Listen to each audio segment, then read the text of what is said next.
सुमरोगे राम, अब तुम कब सुमरोगे राम, जीवड़ा 2 दिन का मेहमान। गर्भपन में हाथ जुड़ा था, निकल गया बेईमान, जीवड़ा 2 दिन का मेहमान। बचपन में खेल गमाया, तरुणपन में काम, जीवड़ा 2 दिन का मेहमान। रुद्धपन में तापन लागा, निकल गया अवसार, जीवड़ा 2 दिन का मेहमान। झूठी माया झूठी काया, झूठी माया झूठी काया, अखीर मौत नादान, जीवड़ा 2 दिन का मेहमान। कहत कबीरा सुन भई साधु, कहत कबीरा सुन भई साधु, यही घोड़ा मैदान, जीवड़ा 2 दिन का मेहमान।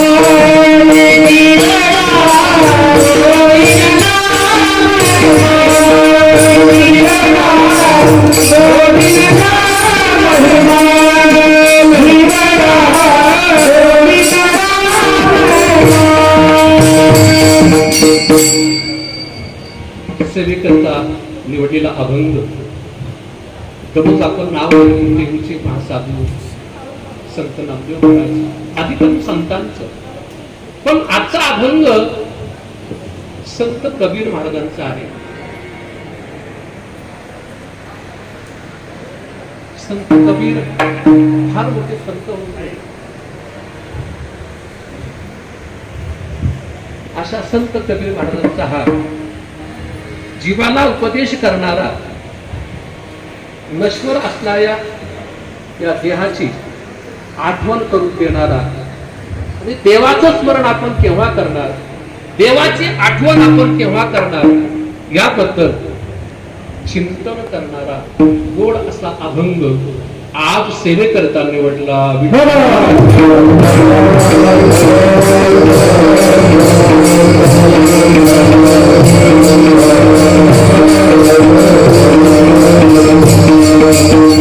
पांडुरंगा करू प्रथम दुसरे चरण संतांच्या, त्यांच्या कृपादाने कथेचा विस्तार, बाबाजी सद्गुरुदास तुका, जयांचे किरिया स्मरण, भूय सकळ विद्येची अभिकरण, तेची वंदू श्री चरण श्री तुझे, ते नमस्कारोनी आता। ओम नमो ज्ञानेश्वरा, ओम नमो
जिवडा दो दिन का मेहमान.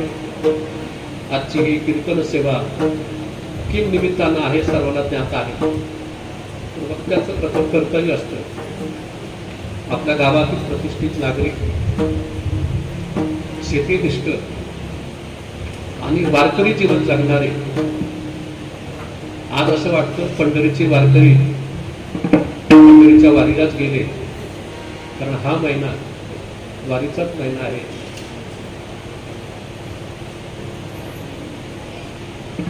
एक सज्जन अशा प्रकारचे भावनिक असणारे, प्रेमळ असणारे, सगळ्यांना हवे हवेसे असणारे, ज्यांच्या जीवनामध्ये कर्तृत्व दातृत्व म्हणून अशा प्रकारचं जीवन जगणारे हरिभक्तपरायण वैकुंठवासी रमेश नामदेव भावले, वय 55 58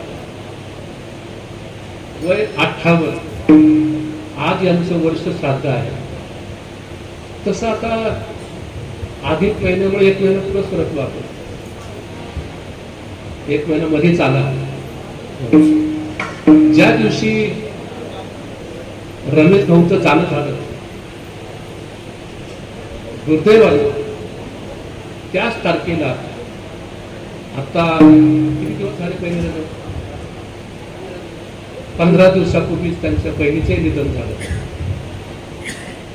म्हणजे बघा किती योगायोग असतो. जसं नाथ बाबा षष्टीलाच जन्माला आले, षष्टीलाच अनुग्रह झाला, षष्टीलाच गेले, कितीतरी कामं त्यांची षष्टी या तिथीला झाली. तसं बहीण भावांचं प्रेम किती असावं, किती प्रेम असेल, हा योगायोग आहे. तसं घडत नाही. याला काही संचित लागतं, याला काही पुण्य लागतं. तारीख टाळता आली असती, पण बहिणीचा सुद्धा त्याच दिवशी मृत्यू झाला. तशी घटना वाईट आहे. ती कशा करतात लोक? एकच बहीण होती, बरोबर ना? आणि आपल्या भावाच्या दुःखानं म्हणा ती सुद्धा दुःखीच होती. दीर्घ आजारानं अशा प्रकारची आजारी होती आणि तिचंही निधन अशा प्रकारचं या दिवशी झालं. आज मात्र तसं पाहिलं तर कोणती आमुष आहे? सर्व पित्री आमुष आहे.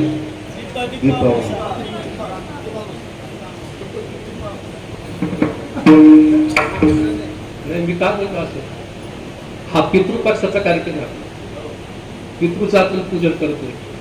जरी ती नसली तर मला वाटतं तीच या, कारण आज राहतोय. तशी कोणती आमुष आहे? दीप आमुष आहे. दीपाचं पूजन केलं जातं. आणि दुसरा भाषेत बोलायचं तर कोणती आमुष आहे? कारण आपले रमेश भाऊ वारकरी नामधारक माळकरी होते. पण आज मात्र हा कार्यक्रम घेण्याचा उद्देश असा, तसं भाऊंचं अशा प्रकारचं पूजाविधी श्राद्धाचा कार्यक्रम कालच घरी पार काढला. या परिवाराला निवांत अशा प्रकारचे कीर्तन ऐकता यावं, तुम्हाला वेळ देता यावा, याकरता आजची ही कीर्तन सेवा आयोजित केली.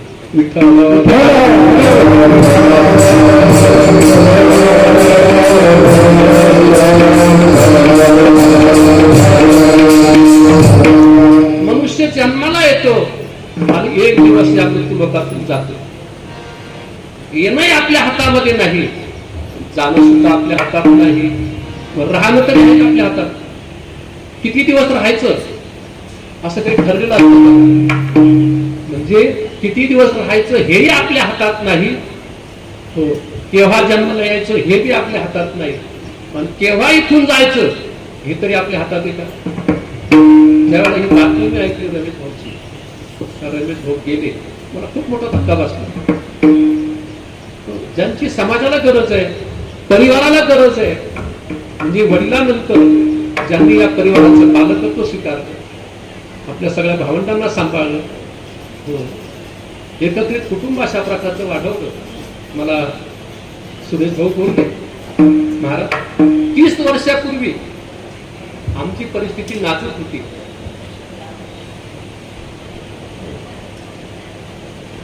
बेताची होती. अडचणीची होती, संकटाची होती. एक 8-10 लोकांची दिंडी आमच्याकडे आहे. किती लोकांची? 8-10 लोकांची दिंडी आहे. त्या माणसाने सांगितलं आम्हाला जेवण करायचं. वडील त्यांचे सात्विक होते, भावनिक होते. सगळीच माणसं चालली. त्यांनी घरात सांगितलं ओ स्वयंपाक तयार करा. तसा स्वयंपाक झालाच होता. 10-12 भाकरी तयार होत्या. शेंगदाण्याचं बट्ट म्हणून घुमळं म्हणा, गावठी भाषेत बरबट म्हणा, अनेक नाव येतात. हो, ते केलेलं होतं. आणि पुन्हा अशा प्रकारचा स्वयंपाक केला. दिंडीला जेव घातलं. दिंडीच्या मालकानं, कीर्तनकारानं, त्या संतानं या परिवाराला आशीर्वाद दिला, तुमचं कल्याण झालं. महाराज, 30 वर्षापूर्वी आमच्याकडे काहीच नव्हतं. परिस्थिती नाजूक होती, अडचणीची होती. पण त्या वर्षी आम्हाला बाबांनी आशीर्वाद दिला. कोबी का फ्लावर?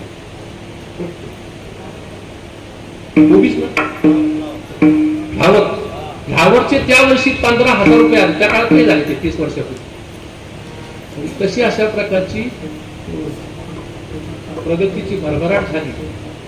आज मात्र हा परिवार सुखी आहे, समाधानी आहे, समृद्ध आहे. माणसाला जीवन जगण्याकरता 3 गोष्टीची आवश्यकता आहे. त्याच्याकडे आरोग्य पाहिजे, त्याच्याकडे समृद्धी पाहिजे, आणि त्याच्याकडे संबंध पाहिजे. काय काय पाहिजे? Health, wealth and relation. 3 गोष्टी. मला वाटतं रमेश भाऊची तब्येत चांगली, ते गेले असं मला वाटतच नाही. तुम्हाला काय वाटतं? काय भक्ती माणूस होता, कैवान माणूस होता, चांगली तब्येत होती. पण हा 1.5 वर्षापासून कोरोनाचा काळ आला. या कोरोनानं अनेक माणसांना आपल्यातून हिरावून नेलं. त्यापैकी एक रमेश भाऊ. मला वाटतं इथं बसलेल्यापैकी तुम्ही खरं सांगा, तुमच्या परिवारातील, तुमच्या नात्यातील, तुमच्या गल्लीतील, तुमच्या गावातील, तुमच्या संबंधातील कुणी गेलाच नाही असं आहे का या कोरोनामध्ये? मी त्यातून सुटलो नाही. माझ्या सख्या 2 पुतण्या एप्रिल महिन्यामध्ये, वय त्यांचं कदाचित 48-50 असेल, दोन्ही पुतण्या गेल्या. 8 दिवसाच्या अंतराने गेल्या. आमच्या भाचीचा मुलगा गेला, कोरोनानच गेला. 38-40 वर्षाचा मुलगा. अगदी तरुणीबाण, तरुण, ज्यांचं संसार करण्याचं वय आहे, ज्यांची समाजाला गरज आहे, अशी माणसं आपल्यातून गेली. आज रमेश भाऊंची भावले परिवाराला खरोखर गरज होती. आता खरे सुखाचे दिवस आले होते. आता मात्र 2 घास सुखानं खायचे होते, आरामाचे दिवस होते. आता पुतणे मुलं करते झाले होते. सर्व कुटुंब पुन्हा गोविंदानं एकत्र नांदत होतं. कशी काळाची चाहूल आली आणि बाग करपून गेली असं झालं.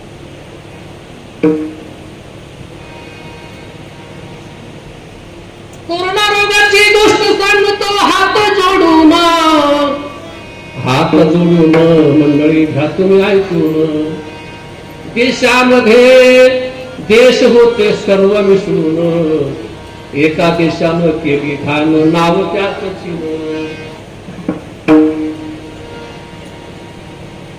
जीवजंतू खाताना विचार नव्हते करत, विचार नव्हते करत न एक एक माणूस मरत, एक एक माणूस मरत. देवाचा महिमा यांना काय करणार, एक दिवसची मातीत जाणार. विठ्ठला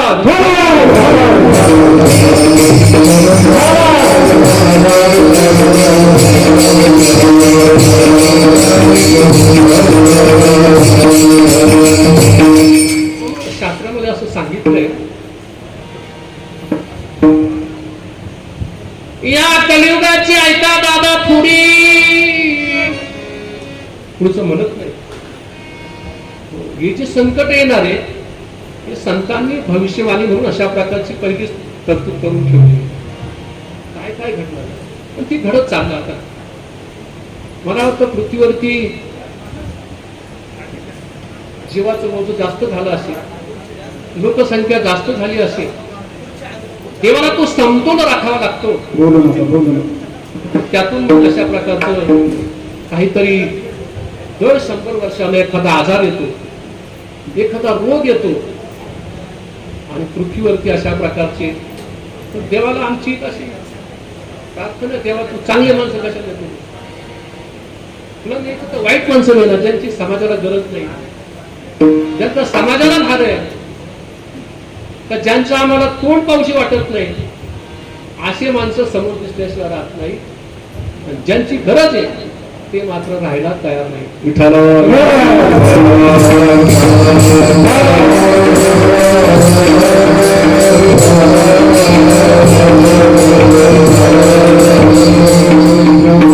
या कोरोना काळामध्ये अगदी नाजूक काहीतरी थोडस सर्दी पडस झालं होतं.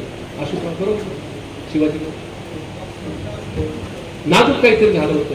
त्यानं तर जाईल पण निघून त्याने ते अंगावर काढायचा प्रयत्न केला, गावाच्या डॉक्टरला दाखवलं आणि नंतर मात्र चेक केलं तर अशा प्रकारचं सांगितलं गेलं आणि काही कळण्याच्या आतच अशा प्रकारचे सगळं घडलं. याला काय म्हणायचं शेवटी? प्रारब्ध. जी गोष्ट आपल्या हातात नसते, जे संकट आपल्याला विचारून येत नाही आणि जे नको असतं ते अशा प्रकारचं आपल्यावरती येतं, त्याला आपण काही करू शकत नाही. त्यावेळेला काय शब्द वापरायचा? प्रारब्ध. काय करतो?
आपल्या संचिता शिवाय तुका म्हणे आता देवा का रुसावे. बस आता देवाला कशाला रुसायचं? ते घडलं ते. तुका म्हणे भार घातली वरी होईल कैवारी नारायण.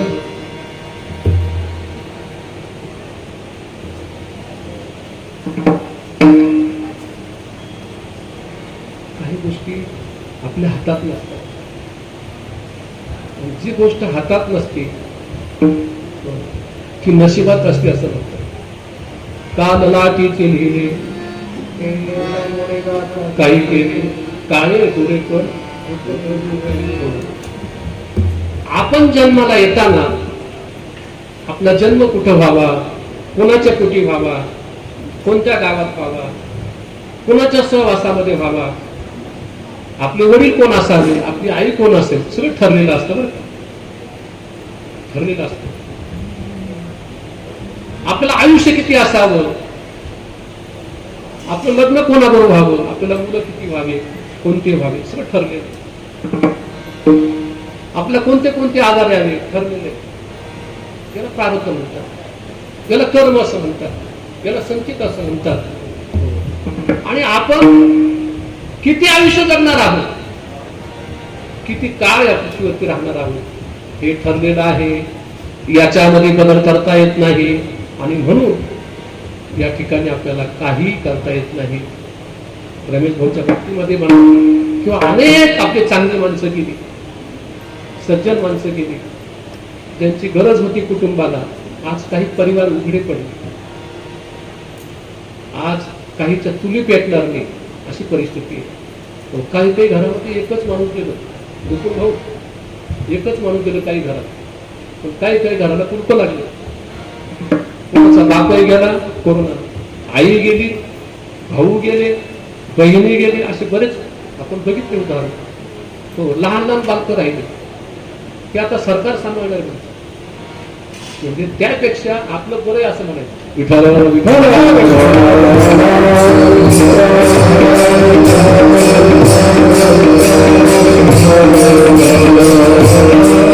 रमेश भाऊने चांगलं काम केलं. काय केलं त्यांनी? ज्याच्याकरता जन्म भेटला, जन्मातून जे करायला पाहिजे ते त्यांनी साधलं. बुवा संबंध कोणाशी ठेवायचा? त्यांनी संबंध देवाशी जोडला, त्यांनी संबंध संतांशी ठेवला, त्यांनी संबंध भक्तीशी अशा प्रकारचा जोडला. त्यामुळे त्यांचं पोट कल्याण झालं. देह केव्हा तरी पडणार आहे, देह हा मातीचाच आहे, एक दिवस तो नष्ट होणारच आहे. 50 वर्षात मरण येईल, काय 100 वर्षात येईल, का 10 वर्षात येईल. किती वर्ष जगला याला फार किंमत नाही. हो, तो जगून त्यानं काय केलं, कशा करता जगला, कोणा करता जगला, हे फार महत्वाचं आहे. रमेश भाऊने परिवार तर सांभाळलाच, प्रपंच तर केलाच, पण त्यांनी मात्र परमार्थ जोडला, देव जोडला.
या ठिकाणी एक सूचना आहे, ज्यांनी पण गाड्या बाहेर लावलेल्या आहेत कृपया त्या गाड्या पार्किंग मध्ये लावायच्या आहे. कोरोनाचा काळ असल्यामुळं या ठिकाणी डिपार्टमेंटची आपल्याला या ठिकाणी सूचना आलेली, कोणीही बाहेर गाड्या लावू नये.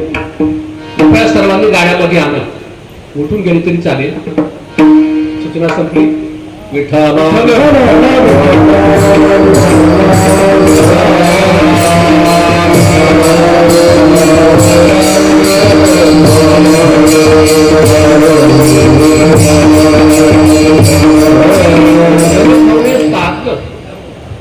संसारामध्ये काय केलं पाहिजे त्याला हे कळलं.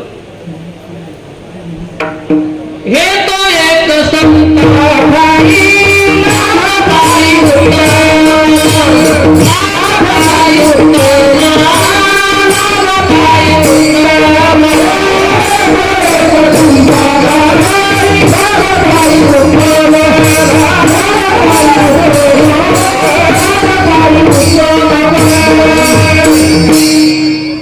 मनविता त्यांचे दास, मनविता त्यांचे दास, पुढे असो रे. संतांचा दास व्हावा, संतांची सेवा करावी, पांडुरंगाची वारी करावी. भक्ती करावी आणि हे रमेश भाऊनी साधलं. आज फकीर महाराजांच्या निमित्तानं ते म्हणतात मी तो साधला बुवा. रमेश भाऊच आपल्याला सांगू राहिले असं समजत. मी साधला बुवा. मी वारकरी होतो, माळकरी होतो, पंढरीची वारी केली. तुका पंढरीशी गेला, पुन्हा जन्मा नाही आला. पंढरीचे वारकरी ते अधिकारी मोक्षाशी, त्यांना मोक्ष प्राप्त झाला. ते सद्गतीला गेले, ते देव लोकाला गेले. मला वाटतं रमेश भाऊ आजच्या बंगातून असं सांगतात रमेश महाराजांच्या निमित्तानं.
तिनका मेहमान. अरे बाबा, केव्हा देवाचं भजन करशील, केव्हा रामाचं स्मरण करशील. तू राम भजन कर प्राणी, राम भजन कर प्राणी,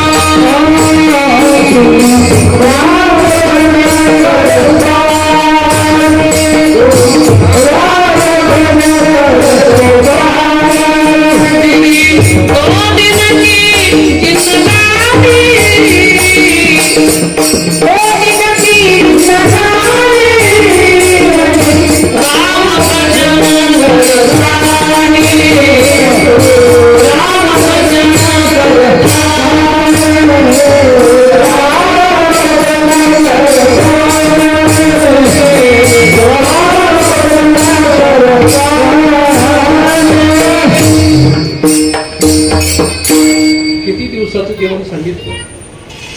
एक जन्माला यायचा दिवस आणि एक मृत्यूचा दिवस, असे 2 दिवसाचं आयुष्य. हे बघा ना, सोमवारी जन्माला येतो, रविवारी शाळेत जातो, बुधवारी लग्न होतं, गुरुवारी आजारी पडतो, शुक्रवारी मृत्यू होतो, आणि रविवारी हो असा कार्यक्रम. किती दिवसाचा आहे. काही माणसं नाही हुशार, काही माणसं एवढे हुशार आहे, काही माणसांनी एका क्षणात येऊन वाटलं. आमच्या ध्रुवानं 5 दिवसामध्ये देऊन वाटलं. आमच्या परीक्षित राजानं 7 दिवसामध्ये देवाची प्राप्ती केली. अजून पुढे पुढे काय भाग्य दशा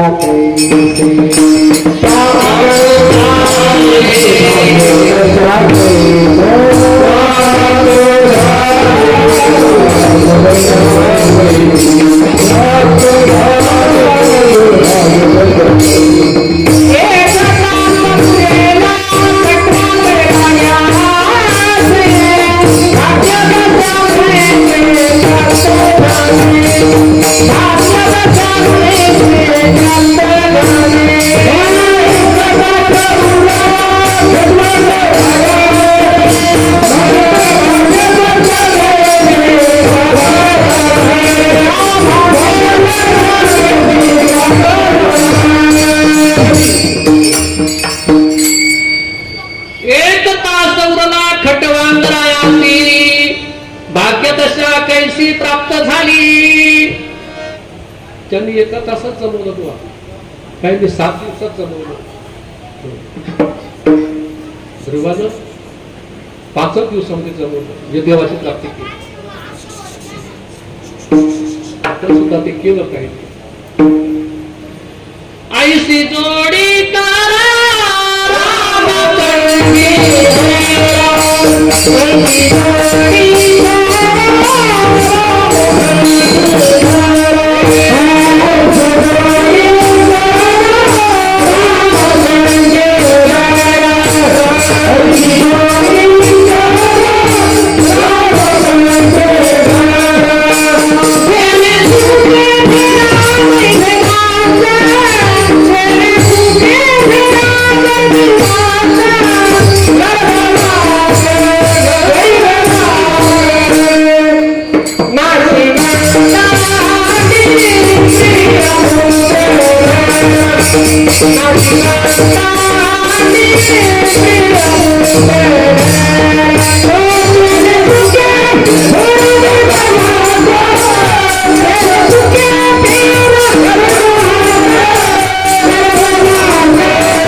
क्षणभंगूर हे जाय न चलता ग्रास सगळी सत्ता नाही हाती.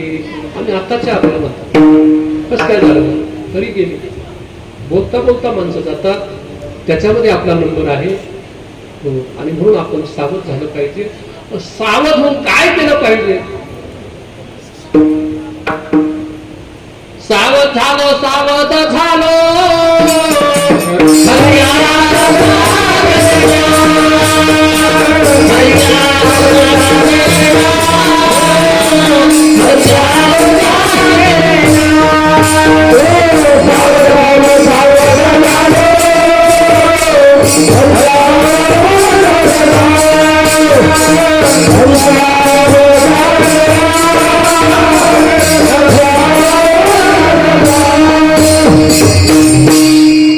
जीवनामध्ये सावध झालं पाहिजे. माग किती आयुष्य संपलं त्याचा विचार करू नका. पण आता शिल्लक राहिलं ते आपल्या हातात आहे. त्याची कशी विल्हेवाट लावायची, त्याची काय सोय लावायची. बघा दृष्टी आहे, काही माणसांना दृष्टी नाही तरी त्यांचे ग्रंथ पाठ हो. मुकुंद काका जाटेवळेकर कीर्तनकार आहे, ग्रंथ पाठ आहे.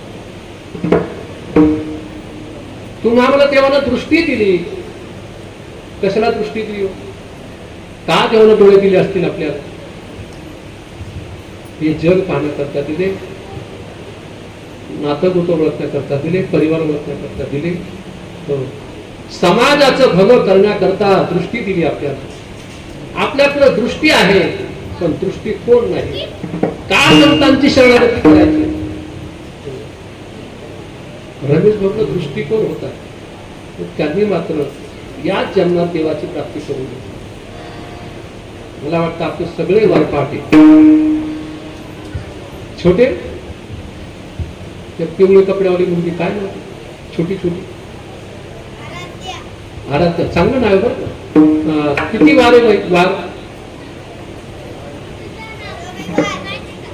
रविवार, पुढं सोमवार, नंतर मंगळवार, बरोबर ना, बुधवार, गुरुवार, शुक्रवार, शनिवार आणि रविवार. आपले सगळे वार पाठ आहे. पण खरं सांगा, परिवार कोणाकोणाचा पाठ आहे? आपण सगळे वार पाठ केले, पण परिवार विसरले. कुटुंब हा तर परिवार आहेच, संत मंडळी आपला परिवार आहे, देव आपला परिवार आहे. मी तुम्हाला असं विचारतो, तुम्ही सगळे इथे आला, मी सुद्धा आलो, आपण सगळ्या घरच्यांना घेऊन आलो नाही, सगळे येऊ शकत नाही. तर सांगा ना, देव आज कोणाजवळ नाही? आपण देवाला विसरून आलो का? देव आपल्याला विसरला का? देव आपल्या आतच आहे. देव क्षणभर सुद्धा आपल्याला विसरत नाही.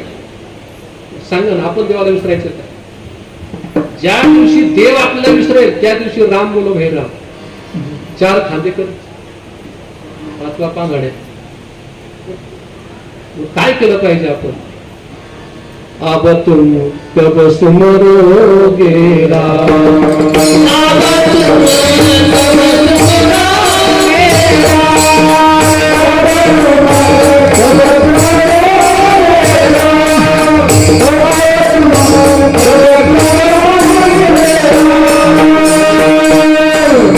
देवाला आपण वचन देऊन आलेलो आहे, ऍग्रीमेंट केलेलं. कोर्टामध्ये काय करतो आपण? बाबा काय करतो आपण?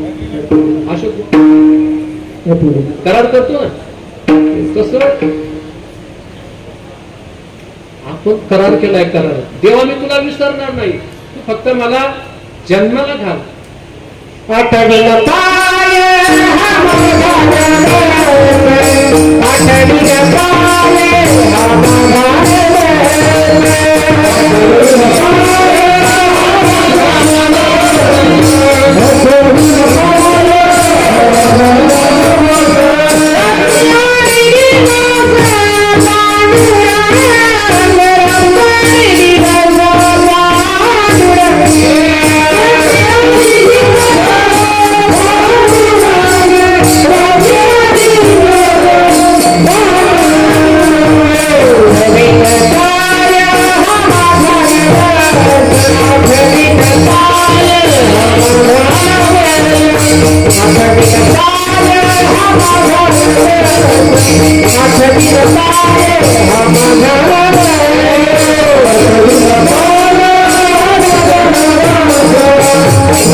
देवा मी तुला आठवीन पाय हा माझा नवस, एक वेळ या दुःखा वेगळे दुरितांचे जाण उडी. देवा तू गर्भातून मला बाजूला कर, मी तुझं स्मरण करीन. गर्भपण मध्ये काय करत होतो आपण? आईच्या पोटामध्ये देवाचं चिंतन करत होतो आपण, म्हणजे सोहम नावाचं चिंतन करत होतो. देवा मी तुझाचे, मी तुझाचे, मी तुझाचे असं म्हणत होतो. आणि बाहेर आल्यानंतर आपण कोहम कोहम, सोहम शब्द विसरला, कोहम कोहम करू लागला. तेव्हा मी तुला कुठं वचन दिलं, कुठं वचन दिलं? केव्हा आपण संसाराचं होतो लक्षातच येत नाही. आणि पस्तावा केव्हा तो माहिती मला झाला म्हणून बघतो. तुमचं कसं आहे माहिती? शेवटच्या टप्प्यात प्रत्येकाला पस्तावा होतो. नसतं संसारात पडलं तर बरं झालं असतं. पण आता गाडी पुढे निघून गेली. जसं एखादं पत्र पोस्टामध्ये टाकावं की पत्र जाऊ नये असं वाटतं, पण ते आता पुढं पुढं चाललं, आता ते परत येत नाही. तसं जीवनाची वाटचाल एकदा आयुष्याच्या शेवटच्या टप्प्यात गेली तर काही शिल्लक राहत नाही. मग काय केलं पाहिजे? पहिल्या टप्प्यामध्ये 25 वर्षे आपण विद्यार्जन केलं पाहिजे, अभ्यास केला पाहिजे, ज्ञानार्जन केलं पाहिजे, संतांच्या शिकवणीचा अनुकरण केलं पाहिजे, विचार केला पाहिजे. मी कोण आहे, मी कुठून आलो, मी कशा करता आलो, मला कुठं जायचंय, एवढे प्रश्नाची उत्तर जर आपल्याजवळ असतील तर आपलं कल्याण झाल्याशिवाय आपले. प्रथम अर्जितो विद्या. दुसऱ्या टप्प्यामध्ये आपण धन मिळवलं पाहिजे. संसार केलाच पाहिजे. तिसरा टप्पा काय करतो?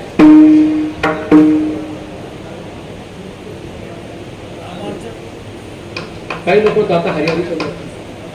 ठीक आहे, काय हरकत नाही. तुम्ही 50 नंतर जरी टाकले कामाला तरी 50 होते. पण काही माणसं काहीच करत नाही, फक्त कपड्याला हात लावून बसतात. म्हातारपणी थेटे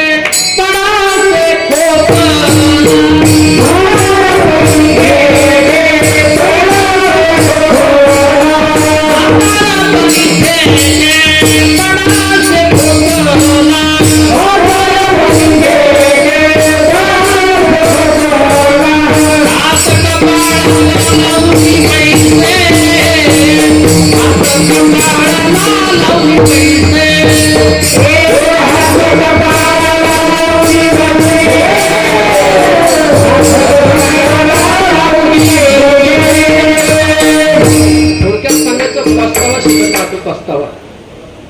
माझ्यासमोर आमच्या सातपूरचे प्रतिष्ठित नागरिक पोलीस पाटील, हरिभक्त परायण राजाराम पाटील निगड बसलेले. आताच आमचं आपलं वारकरी महामंडळ नाशिक निवड झाली नवीन समितीची. पूर्वी माझ्याकडं जिल्हाध्यक्ष पद होतं वारकरी महामंडळाचं, पण आता आदरणीय हरिभक्त परायण आमचे श्रावणजी महाराज आयरे नुकतेच जिल्हा अध्यक्ष झालेले आहेत. मी ती जबाबदारी त्यांच्यावरती सोपवली. माझ्याकडे आता शहराध्यक्ष पदाचा कारभार आलेला आहे, जबाबदारी आहे. आमचे सातपूरचे प्रतिष्ठित नागरिक आणि सातपूरच्या सप्ताहाचे संयोजक हरिभक्त परायण त्र्यंबक नाना भंडुरे हे सुद्धा इथे बसलेले आहेत, जिल्हा संपर्क प्रमुख आहेत. पाटलांना कळलं आमच्या गावातील नाना तर बॉडीवर आहेत, पदाधिकारी महामंडळाचे. त्यांचं वय 84. पाटलाचं वय किती आहे? राजवाडा पाटलाचं वय 84. त्यांचा मला फोन आला, बाबा का आपली नियुक्ती झाली सगळ्यांची? म्हटलं हो. माझी का बरं झाली निवड? कसं काय तर वय 84 पण उमेद आहे, उत्साह आहे. 84च्या उलट करा किती? 48, 48 असं तारुण्याची त्यांची धमक आहे. त्यांनी सांगितलं मला सुद्धा आपण याच्यामध्ये सामील करून घ्या. मागचं होतोच मी, आता पुन्हा केलं पाहिजे. म्हणजे काही माणसं म्हातारपणामध्ये साधतात, मलाही सांगायचं. काही माणसं मात्र वेळ वाया घालवतात. बालपणामध्ये आपण काय केलं पाहिजे, काय करतो? बालपण आपलं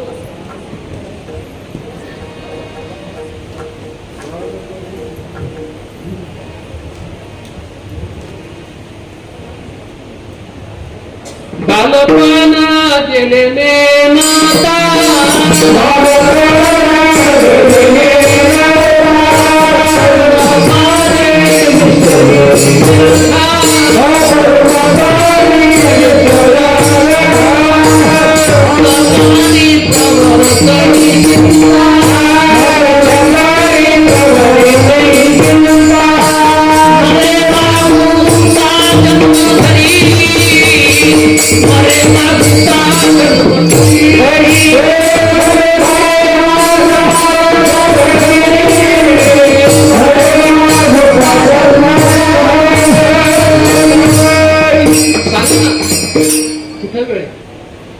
बालपण जर अज्ञानपणात जातं, खेळण्यामध्ये बागडण्यात जातं. तरुण पण हे विषयामध्ये जातं, मुलाबाळामध्ये जातं, संसारामध्ये जातं. म्हातारपणामध्ये फक्त चिंता शिल्लक राहते, म्हणून फक्त चिंता करतो, चिंतन करत नाही. काही शहाणे माणसं करतात आमच्या पाटलाचा. आमचे कापसे बाबा आहेत तिथे, निवृत्ती पाटलांची वडील, निवृत्ती महाराजचे. काही माणसं करतात परमार्थ, हो, पण काही माणसाला ते सुचत नाही. महाराज म्हणतात तुम्ही बालपणामध्ये काय केलं, बालपण कसं गेलं, अभंगाचं दुसरं चरण. बालपणी केलं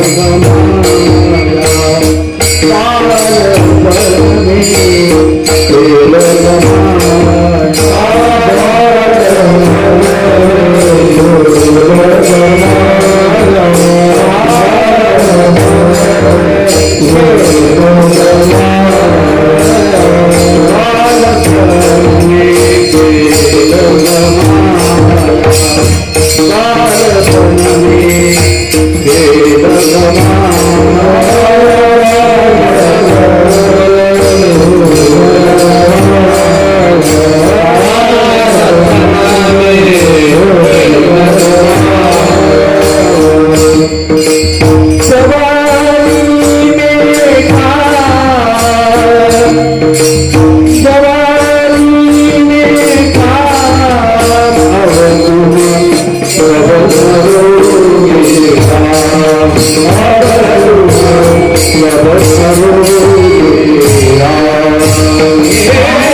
बालपन में खेल गमाया,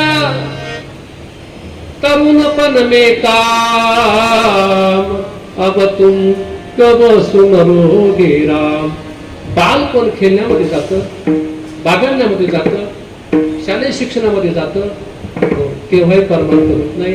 मग तरुणपणामध्ये तरी करावं, पण तरुणपण हे विषयामध्ये जातं, लग्न होतं, मुलाबाळामध्ये रंगतो आपण, त्याच्यामध्ये सुद्धा अशा प्रकारची चळवळी मिळत नाही. कोणी तर म्हातारपणात तरी करावं ना. अभंगाचं पुढचं चरण.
वृद्धपणे असंच केलं.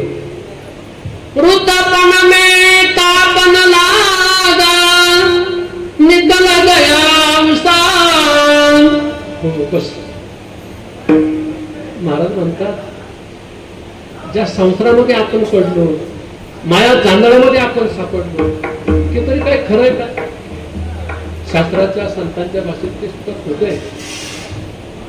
प्रपंच हा शास्त्री खोटा निवडला, पाहिजे साक्षीला श्रीगुरु. प्रपंच हा लटका, यमाचा फाशीला फटका. प्रपंच खोटा आहे, संसार खोटा आहे, माया खोटी. अभंगाचं म्हणते माया झूठी माया, झूठी माया, झूठी माया, झूठी माया, झूठी माया, झूठी माया, झूठी माया, झूठी माया. अखिर मौत नादान, अखिर मौत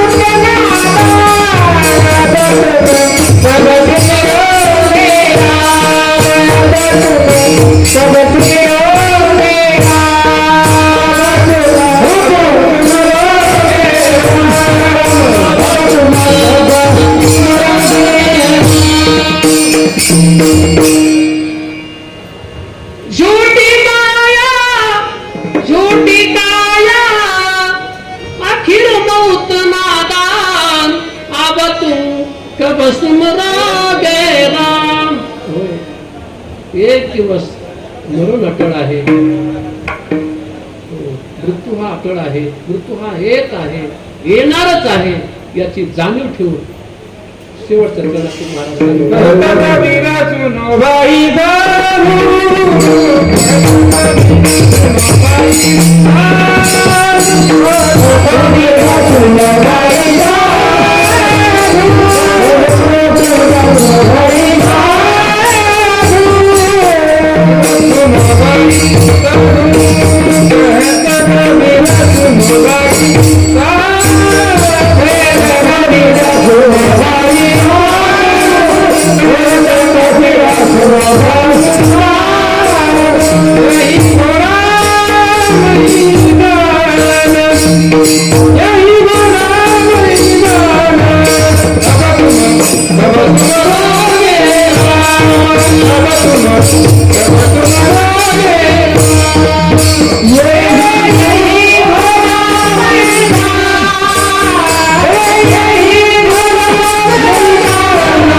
यही घोडा मैदान अब तुम कब सुमरोगे राम.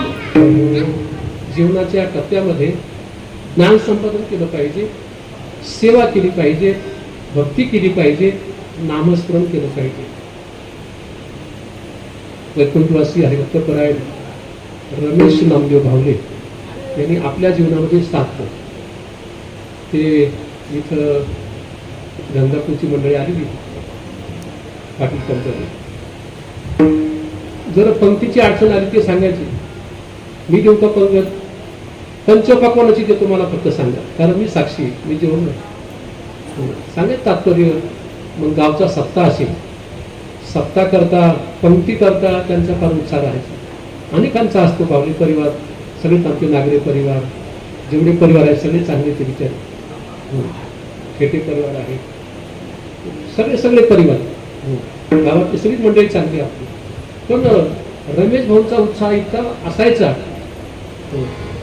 अगदी ते 15 दिवस अगोदर कामाला लागायचं, काय संतांना जेवण द्यायचं, कोणते पदार्थ करायचे आणि भरपूर स्वयंपाक करायचे. मग तो दिंडीचा असो, वर्गणी पिंपळगाव बहुल्याची असो, गाडेगावला जरी क्षेत्र घेतलं, गाडेगावच्या सत्याची असो, कुठेही ते अशा प्रकारचे साधू रस्त्यानं चालला. काय दुडगाव, गाडेगावचा, गाडेगाव इकडे नाही, दुडगाव हे सारखी सत्य आहे ना, दुडगाव आपल्या मैरवणी शेजार बरोबर. तर एखादा वारकरी रस्त्याने चालला, त्याला ते बोलवणार, पाणी पाजणार, भाऊ जेवण करतो का, खिशातून 50 कोणा दक्षिणा त्याला देणार, असा दातृत्वाचा त्यांचा स्वभाव बनला होता. मला वाटतं मी का सांगतो, हा जर पुण्य संचय झाला, हे सत्कर्म जर आपल्या जीवनामध्ये घडलं तर परिवार सुखी राहतो. मला वाटतं त्यांनी एवढं पुण्य केलं, त्यांचं संपूर्ण कुटुंब ते तारून घेतील. ते तर तरुण गेलेच, पण ते दुसऱ्यांना सुद्धा तारून घेतील. एवढी शक्ती दातृत्वामध्ये, दानामध्ये, सत्कर्मामध्ये, सेवेमध्ये आहेत. आणि म्हणून आजच्या अभंगातून कबीरजी सांगतात, आपण सुद्धा केव्हा स्मरण करणार, केव्हा भक्ती करणार, केव्हा रामाचं भजन करणार. कारण 2 दिवसाचं आयुष्य आहे. गर्भपणामध्ये आपण तर वचन दिलं, पण त्याला विसरून गेलो. बालपण आपलं खेळण्यामध्ये गेलं, तरुणपण आपलं कामामध्ये गेलं, म्हातारपण आपलं चिंतेमध्ये गेलं, आणि माया तर खोटी आहे. आणि एक दिवस तर मग नादान हजरच आहे. तो कबीर महाराज आपल्याला शहाणे करतात. आपण सर्वांनी या ठिकाणी बसलेल्या मंडळीने एक विचार करावा. खरं सांगा, जर करोनामध्ये आपला नंबर लागला असता माझ्यासह, तर आपण इथं बसलो असतो का, ज्याचा त्याने विचार करा. म्हणजे अजून देवानं आपल्याकडे पाहिलं नाही, अजून देवाची कृपा आपल्यावरती आहे, पण देवानं हे आपल्याला बोनस आयुष्य का दिलं, करुणा सोडून. निश्चित देवाला अपेक्षा आहे का आपण त्याचं भजन करू, हो, समाजाचं आपण काही चांगलं करू, आई वडिलांची आपण सेवा करू, आपण नामस्मरण करू, आपण भक्ती करू, ही घडावी, हाच अर्थास आहे. हे चिंतन मी आपल्या पुढे ठेवण्याचा प्रयत्न केला. ते पण मोठ्या प्रेमानं भजन करा. Thank